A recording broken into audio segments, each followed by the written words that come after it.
তিপ্রামথা দলের উদ্যোগে শুক্রবার এক যোগদান সভা অনুষ্ঠিত হয়। কৃষ্ণপুর বিধানসভার অন্তর্ভুক্ত হলদিয়া এডিসি ভিলেজের ছনবাড়ি ৪ নং ওয়ার্ড এলাকায় অনুষ্ঠিত হয় এই যোগদান সভা। মূলত তিপ্রামথা দলের কৃষ্ণপুর ব্লক প্রেসিডেন্ট মহেন্দ্র দেববর্মার উদ্যোগে অনুষ্ঠিত হয় এই সভায় মহেন্দ্র দেববর্মা ছাড়াও অন্যান্য নেতৃত্বরা উপস্থিত ছিলেন।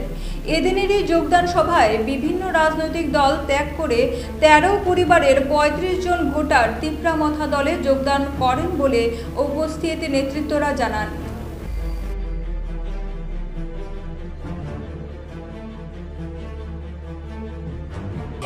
উপভোক্তাকে নমস্কার।